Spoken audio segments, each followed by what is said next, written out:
Hey everyone, Eric here. I wanted to share my eye story. And I wanted to make a video for some time now, and I finally have some time this morning to share. I was born with some really interesting eyes, and I've learned a lot of cool, interesting things over the last couple months, really the last 30 years or so, leading up to this. So I'll kind of share the end of the story first, and then I'll explain my entire eye history if you're interested. I know in the day and age we are now, you want to get to the good stuff. Ever since I was a kid, I'm always on the computer, on some kind of an electronic device. So I had a lot of screen time. So all my life, I've kind of dealt with what was known as dry eyes, or in my case, extreme dry eyes and fatigue, and just really burning eyeballs is how I described it. And when that happens, my eyes just hurt, and I blink, and sometimes they're light sensitivity. But at the end of the day, I just put eye drops in, and that helps relieve some of the burning eye situation. So after many, many years of going to different eye doctors and different, ODs and neurologists and etc., I finally went to a vision therapist for about 32 weeks and did some therapy with my eyes. And during that time, they were kind of helping my eyes realign and balance, which I'll get to that at the next part. But that eye doctor confirmed that, yeah, my eyes are still really, really dry. So he prescribed me, some over-the-counter eye drops, and then it progressed to some steroid eye drops and etc. And the thing is, no matter how much eye drops and maintenance I do on my eyes, at the end of the day, I only have about a half a day with my eyes before they start burning and fatiguing and kind of hurting and exhibiting those dry eye symptoms.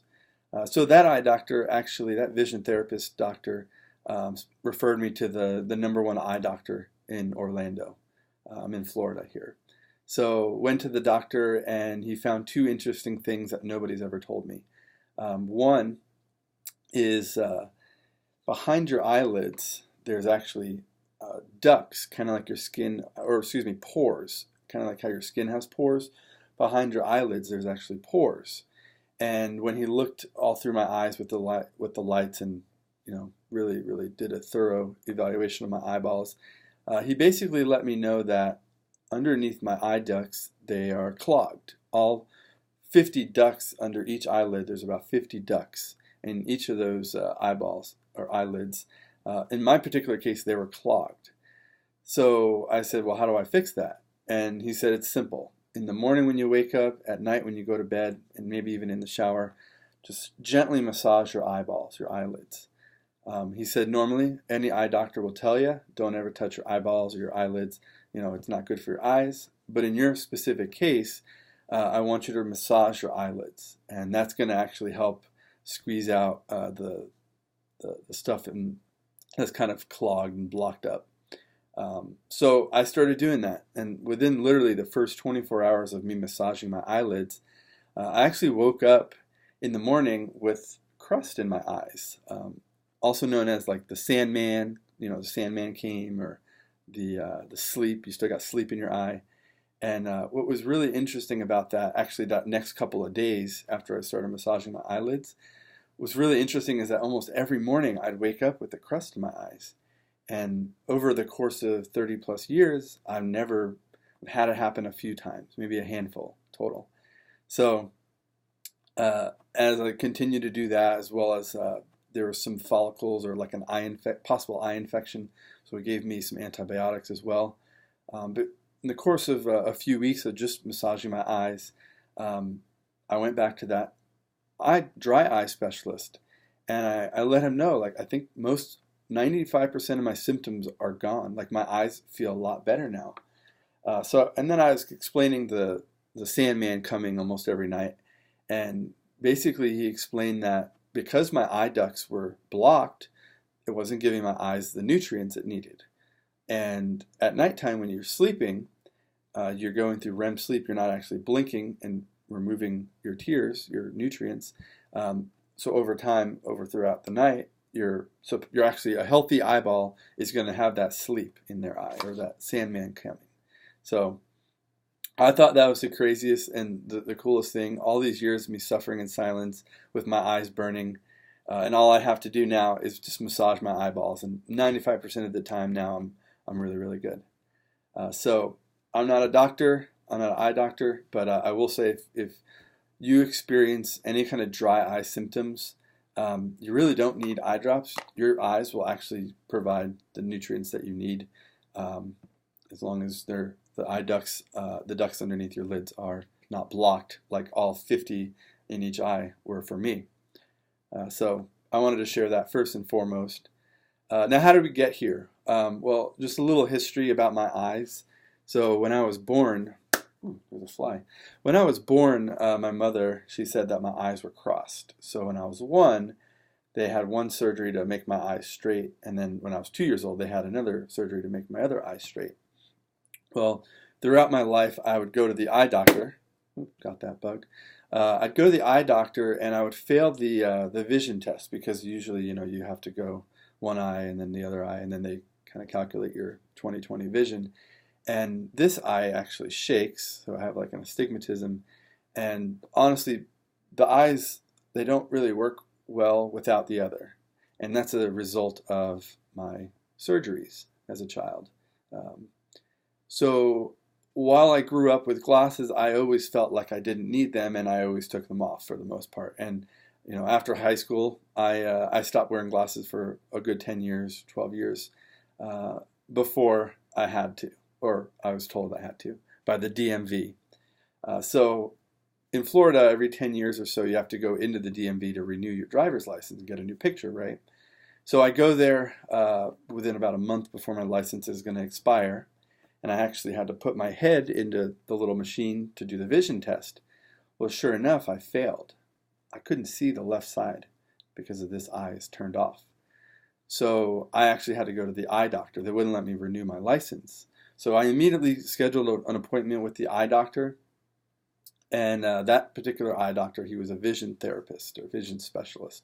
And he said that due to my situation with my eyes, basically this eye is my dominant eye, and it's always on and it's looking. This eye is kind of on and off, mostly off throughout the day. So he recommended vision therapy, and that would help my eyes fuse. So basically my eyes are not looking at the same thing at the same time, only this eye is. So I did some homework, I did some research, and I decided, well, what the heck, I got my doctor's note, I was able to get my license back, but I was like, if I could get better eyes and maybe help my fatigue and my burning, I'll go ahead and do vision therapy. So vision therapy was a lot of work. You are supposed to go once a week and meet with the therapist, and she gives you about an hour worth of exercises you do in the office, and then you have roughly hour to two, hour and a half or so of exercises you do daily. And every week they kind of change, and then every three months you kind of have like a new evaluation. So some of the progress I made on that is basically my eye used to twit or turn at like a 12 angle, and over the course of 32 weeks or so, now my eye only turns at about a 3. My eyes are working together with the help of these glasses. Now, these glasses are not prescription in that there's like a number value to it. They're actually called prism glasses. So these prism glasses actually help this eye stay on and help them both kind of fuse together. There were some really cool things I did during vision therapy. I'll just give a quick kind of a shout out. This is actually a Marsden ball, and you actually watch it from a few feet distance in different angles and circular. But if you just look up Marsden ball, this is called a Brock string, and you basically hold it up against like a wall, and you basically allow your eyes to follow the beads. And with these glasses, I can actually follow the beads, and my eyes, I can see them fusing. There were some other exercises with glasses with some tape, and you can see behind me some eye exercise boards that you look at. And then other cool thing I had to do every day was about 20 minutes of syntonics, and basically looking at the red outside for about 10 minutes, and then looking through the green for about 10 minutes, and that kind of sparks some neurons to send new paths from my sensory section to the eye. So that's pretty much my eye story. Vision therapy definitely helped. It allows my eyes to work together in unison. And for dry eyes, really the biggest thing is massaging your eyelids a couple times a day. So I figured I'd share that. If you work on a computer and you have a lot of screen time, definitely, the eye drops are good, but they're temporary relief. Really, your eyes should be producing enough eye drops or nutrients for your eyes. And I know there's a fan behind me, and I usually don't have it on. But if you ever have a fan hitting your eyeballs, that's actually really, really bad because it'll dry your eyes quicker than your eyes will be able to nutrients them. So thanks for listening. I know this about 11-minute video is hopefully going to help at least 1 or 2 people, and that's why I wanted to create it. So thanks. Bye. Go UCF Knights.